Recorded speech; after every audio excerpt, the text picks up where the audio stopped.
صورت تھی وہ انسان کی صورت لیا اور ارتقا ہوا، کیونکہ ارتقا کے معنی ترقی کے بھی ہوتے، بدلاؤ کے بھی ہوتے، یعنی ترقی کرنا، ایک صورت سے دوسری صورت میں تبدیل ہونا۔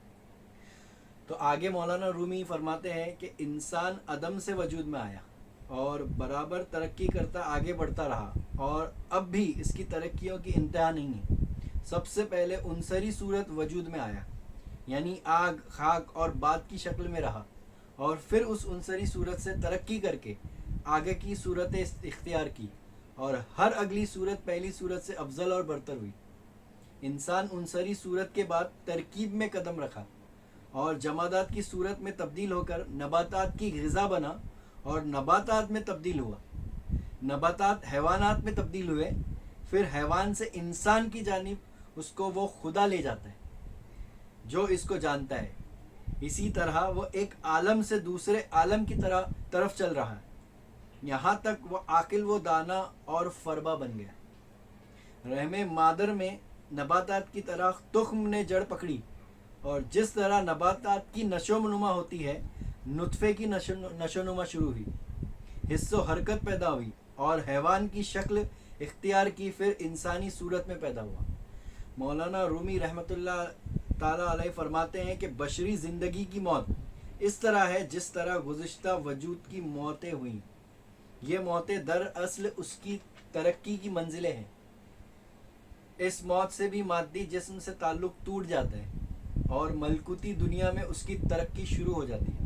یہاں کی زندگی بالکل نئے قسم کی ہے۔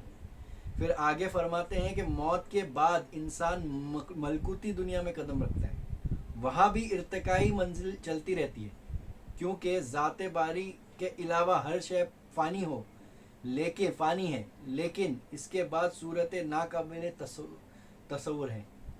اپنی اس منزل پر ہم اس زندگی کے بارے میں نہیں سوچ سکتے۔ تو بعض لوگوں نے مولانا رومی کے اس نظریے کو جو ہے انہوں نے فارسی زبان میں شاعرانہ انداز میں جو پیش کیا، تو کافی لوگوں نے اس جو مسئلہ ارتقاء کو مسئلہ تناسق کے ساتھ سے تعبیر کیا، یعنی مسئلہ تناسق سے جوڑ دیا اس مسئلے کو، اور اس عظیم شخصیت کو غلط نظریے سے دیکھا گیا۔ جبکہ عقیدہ تناسخ اور مسئلہ ارتقاء میں فرق ہے۔ جیسے تناسخ کے معنی ہوتے ہیں ایک شکل سے دوسری شکل میں جانا۔ تناسخ کے معنی کیا ہوتے ہیں کہ ایک روح کا ایک قلب سے دوسری قلب میں جانا، کیا ہونا؟ بار بار جنم لینا، یا روح کا ایک قلب سے دوسرے قلب میں ہونا۔ تو تناسخ کے مسئلے کو اشرف علی تھانوی صاحب نے بھی اپنی کتاب شریعت و طریقت میں پیش کیا ہے، جس کا عنوان انہوں نے بانا ہے خلع بدن۔ تو خلع بدن کے تعلق سے آپ نے لکھا ہے کہ کوئی روح اپنا بدن حالت حیات میں چھوڑ کر دوسرے مردہ بدن میں چلی جائے، یہ بات ریاضت سے حاصل ہو سکتی ہے۔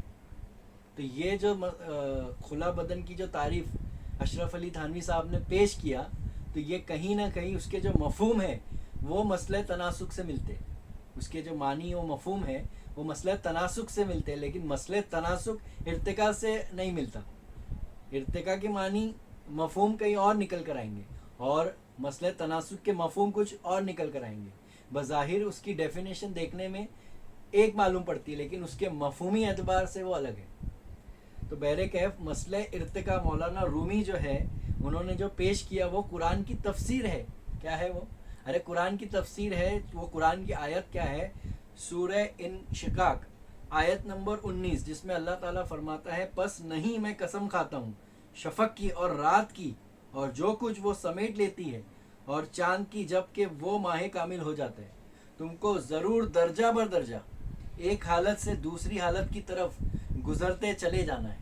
تو یہی وہ قرآن کی آیت ہے جس کی تفسیر میں مولانا رومی نے مثنوی شریف کے اندر شاعرانہ انداز میں اس کی تفسیر کو پیش کیا، جس کو کافی لوگوں نے کیا کیا؟ مسئلہ تناسخ سے جوڑ دیا۔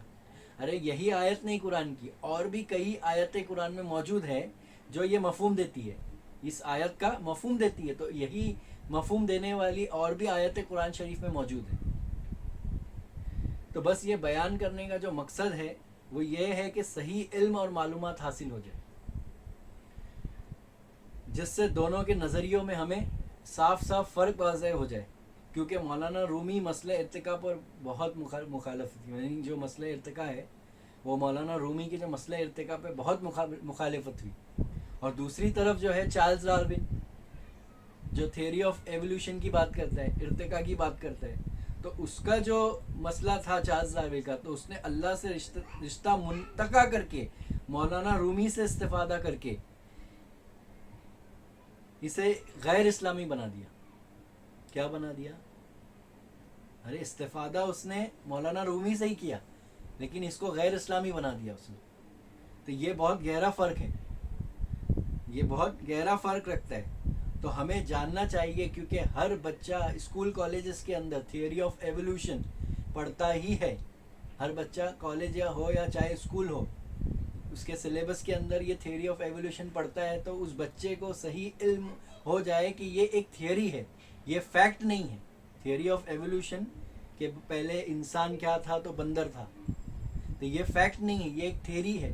اس کو کئی سائنسدانوں نے آج بھی پیٹنٹ سائن کیا ہوا ہے، اس کے اوپر لکھا گیا ہے کہ یہ تھیوری پروف نہیں ہے، یہ تھیوری رانگ ثابت کی گئی ہے، اور یہ صرف تھیوری ہے، یہ ایک فیکٹ نہیں ہے. تو اس کو اسی لیے کوئی کتابوں میں آپ فائنڈ آؤٹ نہیں کرو گے کہ فیکٹ آف ایولیوشن لکھا ہوا ہے. ہر جگہ کیا لکھا ہوا ہے آج بھی؟ Theory of evolution. تو بچہ پڑھ کیا رہا ہے؟ وہی تھیوری کو پڑھ رہا ہے.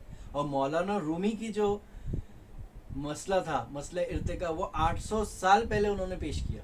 اور جو چارلز ڈارون ہے وہ تو ابھی کا ہے، 300 18ویں صدی کا ہے نا. تو کتنا ہو گیا اس کو؟ 300 سال کا عرصہ گزرا ہے. اور مولانا رومی کو 800 سال 900 سال کا عرصہ گزرا ہے. اور وہ بھی جو پیش کر رہے ہیں وہ کیا ہے؟